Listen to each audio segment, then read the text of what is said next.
If they're not already nervous by now, then they should be. As many of you will know, I was in Dublin this time last week. I was in Dublin to march with my countrymen and women under the banner of the tricolour, which is the proud flag of our proud nation. And I was there with young and old, men and women, people from all parts of the country, all marching together in a spirit of friendliness and a spirit of peacefulness, but to send a very clear message to the people currently in power. The Irish people have had enough of this nonsense. This open borders, mass immigration, mass unvetted immigration scam has gone far enough, and we are now at breaking point. Now, having been, as I was, in the midst of this march, this protest last Saturday, the running joke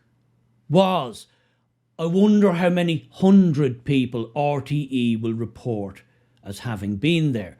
That was just the running joke because, as we all know, the mainstream media, and in particular the government-owned, the government shill media, RTE, the national state broadcaster, they downplay any semblance of a nationalistic march, protest, anything that's anti-immigration or mass immigration. I don't think anybody's against immigration as a thing, no more than they're against emigration as a thing. There's always going to be some of that in any society. There always has been. But what people are now marching against is this nouveau idea that governments in the West seem to have come up with, that they're going to flood the nations, flood their countries with masses of foreigners, of outsiders, and that this is somehow a good plan, and to hell with what it does to a settled, homogenous society. They don't seem to care. Well, people care. Ordinary people care. Young and old and everything in between care. Men and women care. And that's what you saw last Saturday. And the politicians, the political class, number one, they couldn't ignore it because it was just far too big to ignore. And as for RTE and their, I think they said there was 5,000 there, and there was 1,000 of the crusties, the other side at the GPO, you know, with their hammer and sickles and Antifa flags and communistic flags. I think Sinn Féin was there too. So they said there was 1,000 of them and 5,000 of us. And really, you know, if anybody from RTE is watching, sorry lads, you're just embarrassing yourselves now. Nobody believes you. In fact, you're just the butt of jokes now for ordinary people. It's gone beyond you're trying to hoodwink us. We just know you're fake news and you're just the running joke, and you were the running joke of the people who I was marching, proud to march with. Now, of course, our dear leader, Micheál Martin, was asked about this the next day or the day after. Of course, you can't ignore things like this. And don't think for 1 second that they don't see it and watch it intensely to see who's there, what kind of people are there, and what the general dynamic is there. Oh, they do. They see it. Of course they do. But here's what he had to say about the whole thing. I don't accept the negativity from those who spoke yesterday in respect of where modern Ireland is today. The level of opportunity in modern Ireland today, again, is far in excess of anything previous generations experienced in terms of educational completion and so on. The big social issue of our day is housing, but we're focused on solutions to that. Don't you just love career politicians? The big social issue of our day is housing, he says. Well, what he's not telling you is the reason the big social issue is housing. Because there's an even bigger social issue which is causing the housing crisis. What could that possibly be? The mass importation of 1.5 million extra people. And as for being, as he says, focused on solutions to this problem, it seems to me and many, many other Irish people, they're focused on every solution except the obvious solution. With the bath massively overflowing, we're going to concentrate on every solution except turning off the taps. But do please go on, dear leader. I'm concerned that the size of that entity, who describe themselves as Irish nationalists, is growing and getting bigger because of it. Well, again, we've just had a general election. We've had a local election before that. And I think the ballot box is the key metric, the key determinant, of the organisation of society, who gets elected into government, who gets elected to local councils. And I think it has to be based on ideas and policies. And we believe we have a stronger set of ideas than perhaps those who articulated yesterday. Absolutely a masterclass in plumazing from the waffler, spoofer and plamazer in chief, Micheál Martin, our dear leader. Yes, we did just have an election, and what over 75% of the people of Ireland wanted was not on the menu. It wasn't on it. Sinn Féin, completely in favour of mass immigration and open borders. Fianna Fáil, his party, completely in favour of mass immigration, open borders. Fine Gael, Simon Harris, the T-Boys party, completely in favour of mass immigration. Labour Party, completely in favour. The Social Democrats, completely in favour. And the Green Party, or what's left of them, thank God, again, completely in favour of mass immigration. But 76% of the ordinary Irish people wanted to stop, wanted reversed, wanted controlled. So who represents that 76% of Irish people? All the main political parties we currently have in Ireland believe they know better than over 3/4 of the population. That is not democracy. It's something, but it's not a free and fair democracy. And if you want a good indication of what the ordinary person thinks of our dear leader, here he is a few days earlier on the iconic famous Moore Street, which is now, as some people call it, Roma Street Central.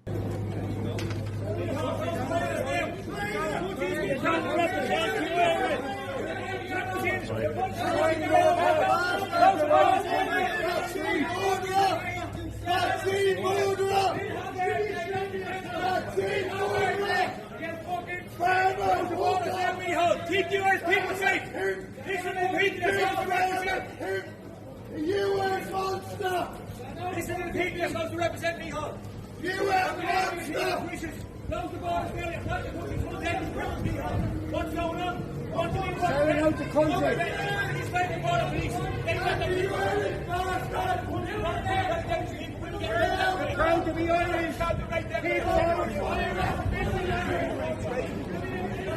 Disgraceful. Shame on you, man. Micheál Martin, close the borders now. Close the borders now. Stop putting Irish people on this. Close the borders. There's people being attacked in the other.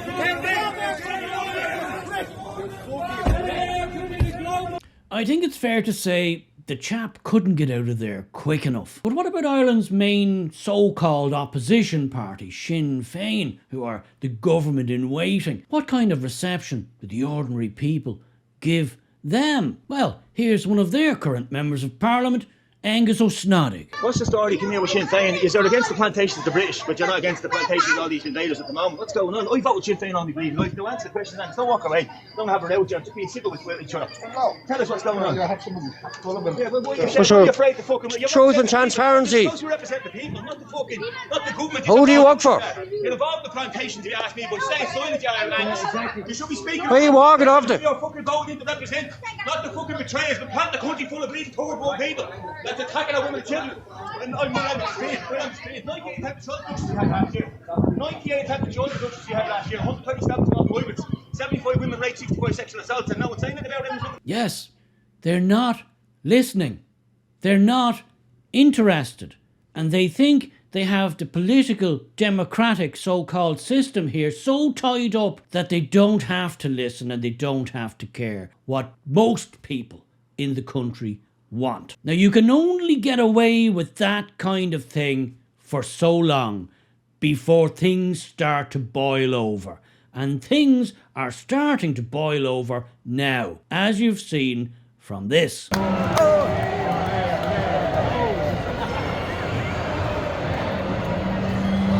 going on your own. That's it, yeah. She's, I couldn't do this. It's very good. If you find her, send it to her.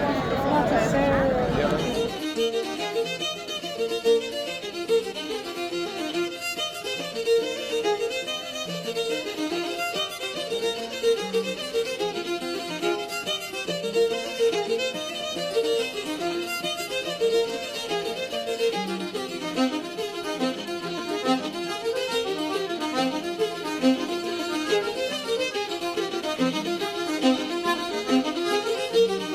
That is a sight that gladdens my heart. You can't imagine how much it does. And it should gladden the heart of anyone who's proud of their nation and their people, no matter where you are. And this is a sight that absolutely terrifies the likes of our dear leader, Micheál Martin, and all of the other political lackeys in Dáil Éireann. And I'll tell you why. Because of that march, and I was proud to be there amongst the throng. Do you know how many of those mainstream political parties were marching with us? None. None of them. None of them were part of that.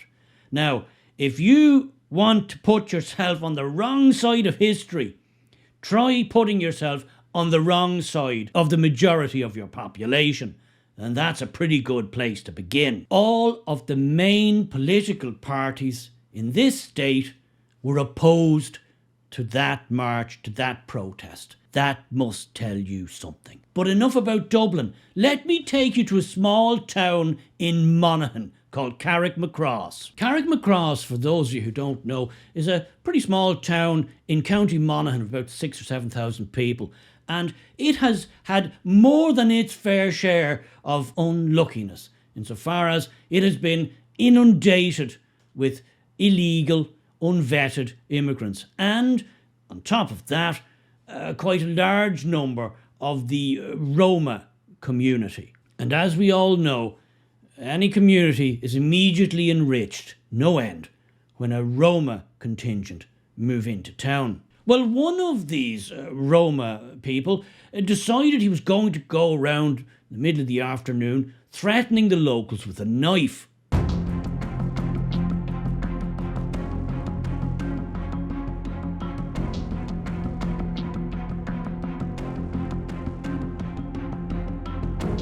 This, as you can no doubt imagine, is not exactly typical Ireland or typically Irish, and is very antisocial. Thankfully, this scumbag was arrested and put before court. I'm told by locals that he was given his own special closed-door hearing. So it's nice that we're treating the Roma community with the favourability and special treatment that they no doubt deserve. But this proved to be, for the good people of Carrickmacross, the straw that broke the camel's back. And, in a similar scene to last Saturday, they decided enough was enough. They wanted to send their signal to the people in power. And this is how it turned out.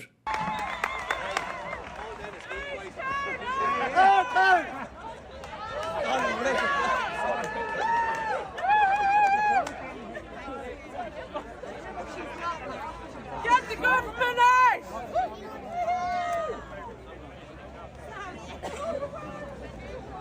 Chuck here on.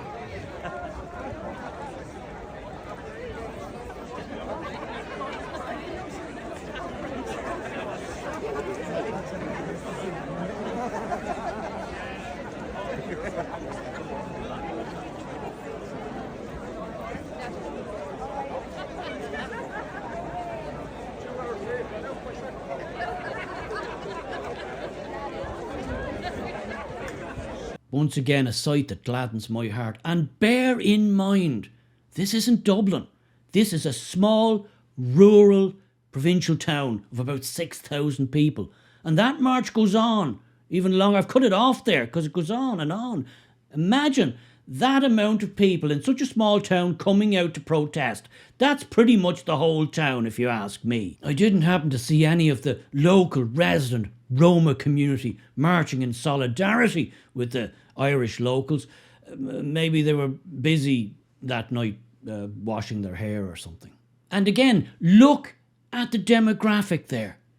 Men and women of all ages. Men, women and children. People with prams, buggies. This is not your far-right football hooligan, fascist adjacent, call it what you will adjacent.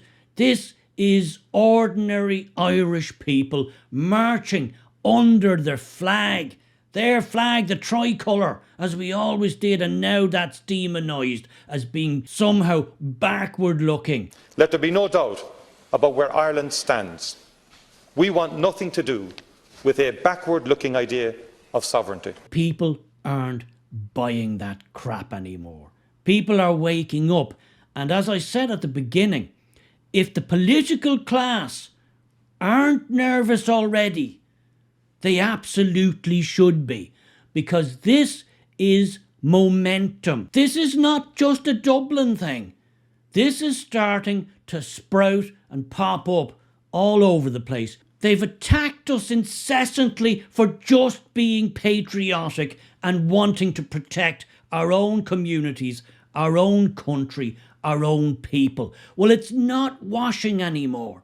People aren't playing the game anymore. And ordinary people, ordinary men and women and children are coming out en masse to protest. They want it stopped. They want it fixed. And what should scare the people in power is that this momentum is building. It's building, and it's going to continue to build until something breaks.